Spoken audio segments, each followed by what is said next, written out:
I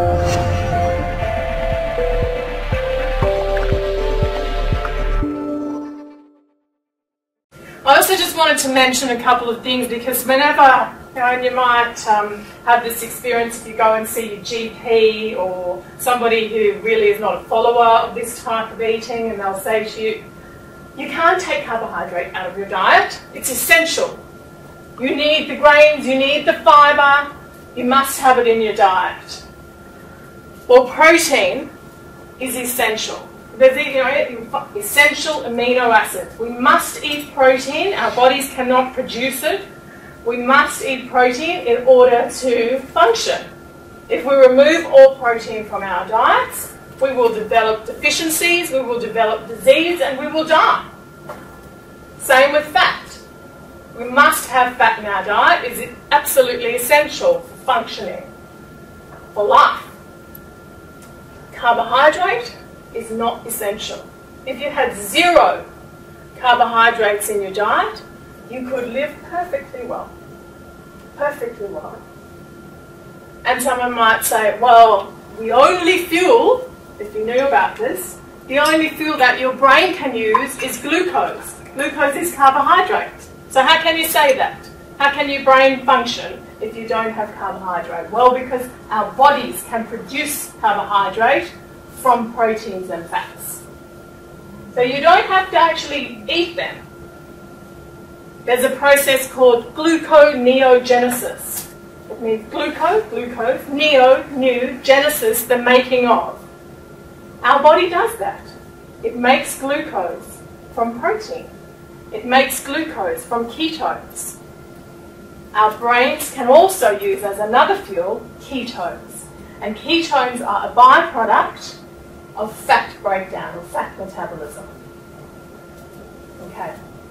Carbohydrate, non-essential. You can survive on 0.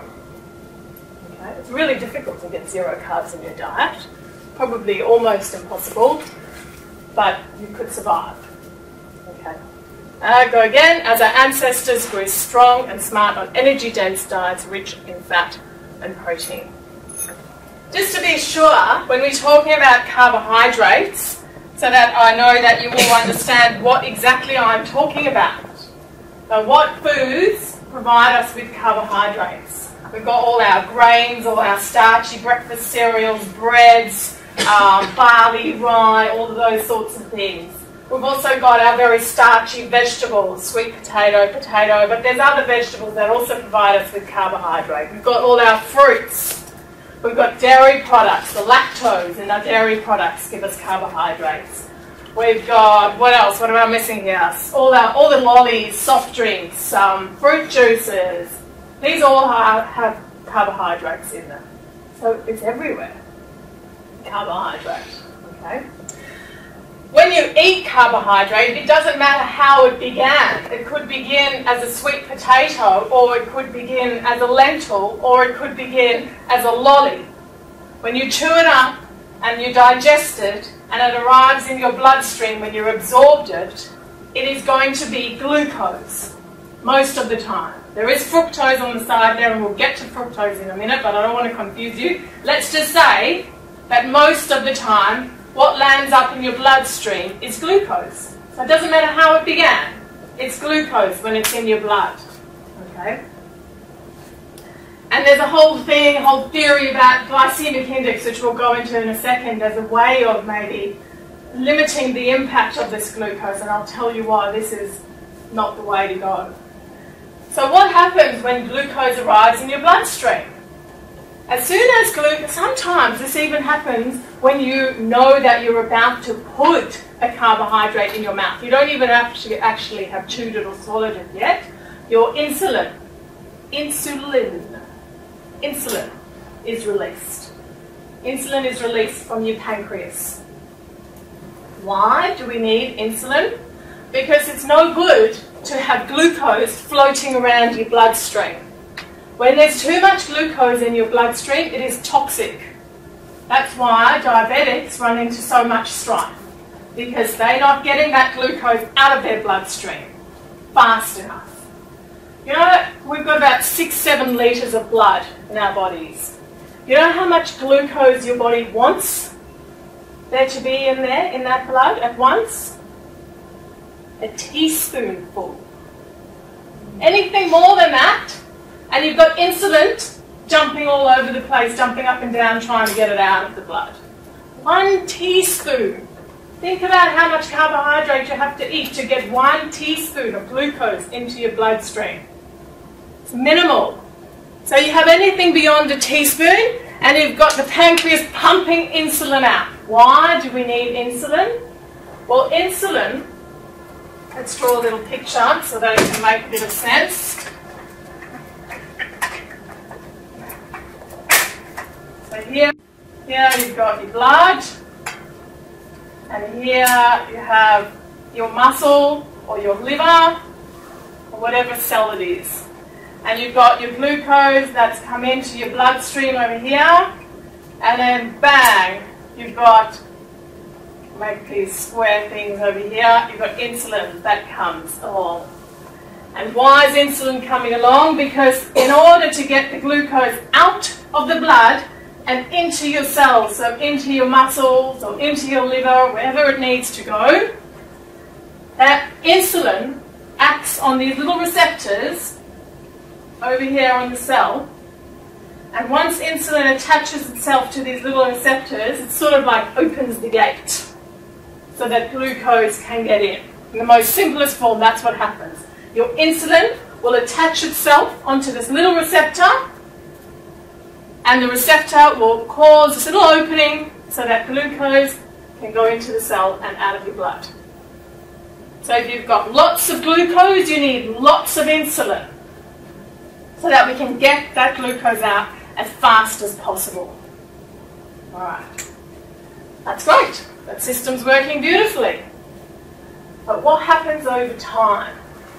You keep eating glucose, you keep eating carbohydrates, you keep pumping out insulin, you pump out more insulin and more insulin and more insulin, and these receptors start becoming desensitized. So at the start, when you had, let's just round numbers, 10 grams of carbohydrate, you needed 1 unit of insulin to get that 10 grams of carbohydrate into your cells. Okay? Now, you're eating 10 grams of carbohydrate, but because you've desensitized the receptor, you now need 2 units of insulin. And then you go one step further, and you're eating 10 grams and you need 3 units of insulin. Then you need 4, and you're just pumping out more and more, and your bloodstream's full of more and more insulin. Is this a problem? Why is insulin a problem? Why is insulin the devil? Insulin is absolutely the devil, because it does everything that we don't want it to do. Yeah, insulin gets the glucose out of our blood and into our cells, and it then allows us to use that carbohydrate to fuel our cells. That's what gives us our energy. But insulin works antagonistically. Do we know this word? Opposite to another hormone called glucagon.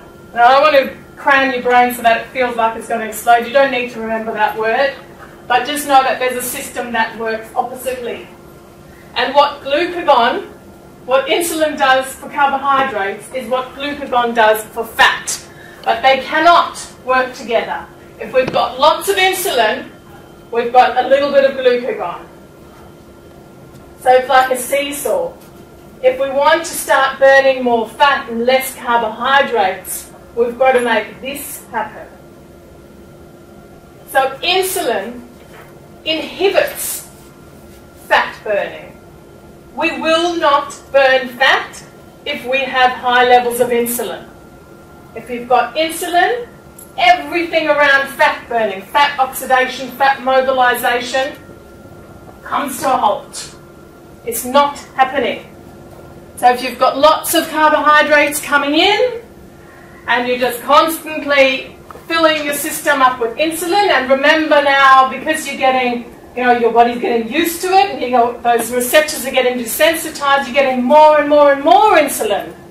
So So have you heard of the person who reaches their 50s and they go, I eat really, really well, and every year I just put on a kilo. And the next year I put on another one. Because each year you're getting a little bit more desensitized. You're putting a little bit more insulin into your system. Your fat's becoming a little bit more stored and not utilized. For some people that happens really quickly. That whole desensitization process. And by the age of 35 and 40, they're really overweight. They're on the edge of developing type 2 diabetes. God knows what else is going on. If you would like more information about easy low carb living, please go to acaciahealth.com.au/nutrition.